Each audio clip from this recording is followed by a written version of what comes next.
Welcome to this video on a classic guitar instrumental, Walk Don't Run by The Ventures. One of the coolest things about this song, it's literally almost like practicing your scales. The actual melody of the song is an A minor scale. So it goes like this. So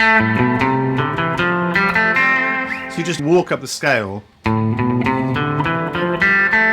So that's the melody right there. And then there's a couple of fun little things that you add in there. So one of us is the whammy bar. So when I'm playing this, I'm kind of holding the whammy bar loosely here with my pinky like this. So walking up. And you kind of hold that A in place, hold these two fingers down, and then just really let loose on the whammy bar. And then there's these fun little double stops, this little shape here. That's one of those little magic shapes on the guitar that you can just slide around infinitely.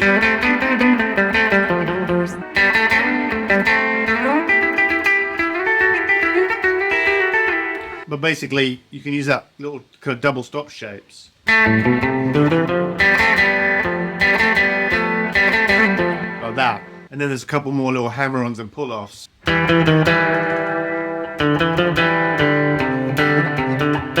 So that's a little fun little kind of hammer pull lick. A little trill. So you hammer on and pull off. Almost has that kind of Celtic-y kind of sound or a Spanish-y sound. So that's really the melody for the song. And then when it gets into the chorus of the song, again, you're just walking up your scale. So you start on a G and you walk up a C major scale like this.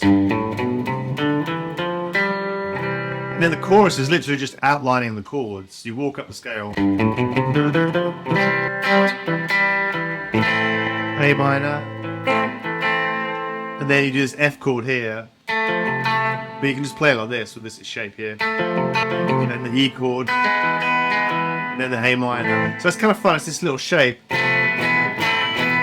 So you're outlining those chords. C, A minor, F, E, A minor, like that. And that's basically the whole song. So you're just basically walking up and down the scales and using those chords. And I mean, it's such an iconic song. It literally is one of the most influential rock and roll songs of all time, instrumental songs. The song was written by this guy called Johnny Smith, who was one of the original, one of the OG jazz guitar players. He actually wrote this song originally in 1954. And it was on one of his big albums, which was called Moonlight in Vermont.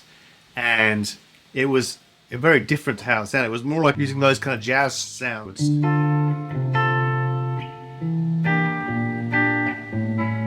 But he played the melody way up high like this. And it had this kind of swing to it.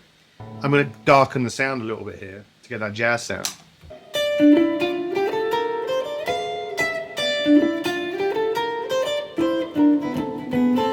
So it had that kind of sound. It's a fascinating sound because what he would do, he would be like letting the strings ring out over the top of each other and creating these kind of little double stops where the notes are almost chasing each other.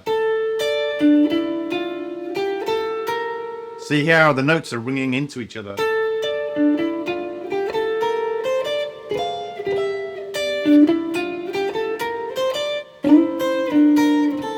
So another guy played this song, did a cover of this song, and it's Chet Atkins. Now, Chet Atkins is also a legend, and he's just one of the greatest guitar players of all time. And Chet Atkins had this, I put the sound back here.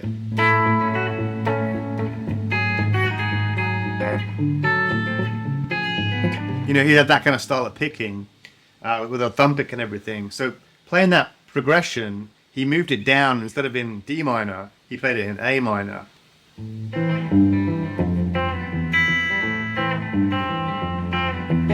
And gave it kind of a rockabilly sound, right? Now, here's the thing about Chet Atkins. He would do crazy things like play two things at once. He'd be playing the bass line and the melody, or sometimes he'd even play two completely separate songs at the same time. So he would do that kind of thing with this song.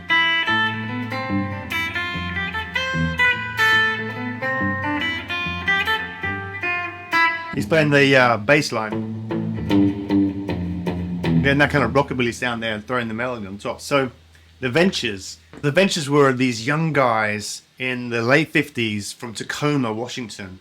And they heard this record with Chet Atkins playing and they just loved it. So they got together in their kind of little garage band and they started to play this song. But they changed it to using power chords like this.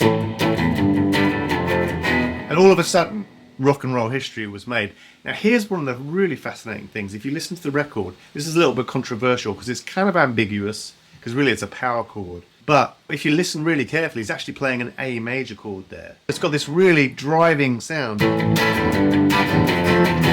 Like that. So how does that work? The song is in the key of A minor, but then he's playing an A major chord. That's wrong, right? Well, not necessarily. With things like that, where you kind of have these things that kind of seem like they're wrong, like a major chord and a minor scale, when you put those two things together, sometimes magic happens, and it creates basically tension in the music. It's got the major chord in there, there's just that edge on it, and it has this really cool sound when you put the two together. It just kind of jumps out at you because of the brightness of those major chords. Anyway, have a listen to it, see what you think. But I think that's pretty cool that they had this major chord and then this minor scale together. And actually, that is one of the foundational things of the blues. Like, even if you listen to old, like, Robert Johnson songs from the 1930s, he'd be playing these major chords and he'd be singing minor melodies. And even if you think about it, like Jimi Hendrix, you know, that Jimi Hendrix sound,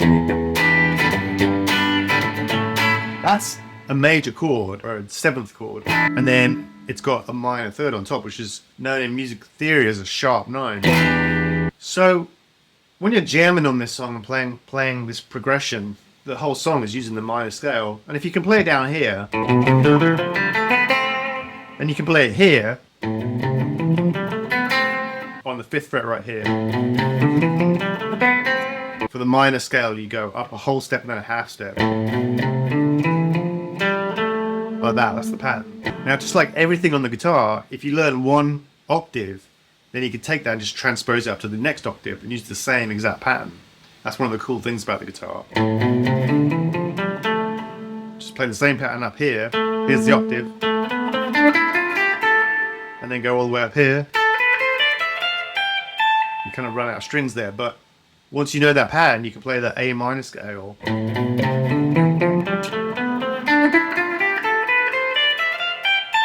All the way up the neck like that, and even down here open.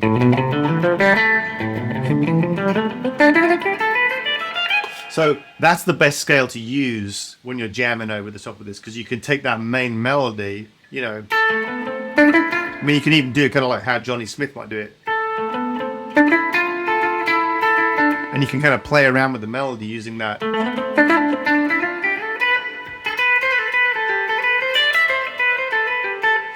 But anyway, it's a great song, so I'm going to play the whole thing for you now. Hopefully if my guitar's in tune. Here we go.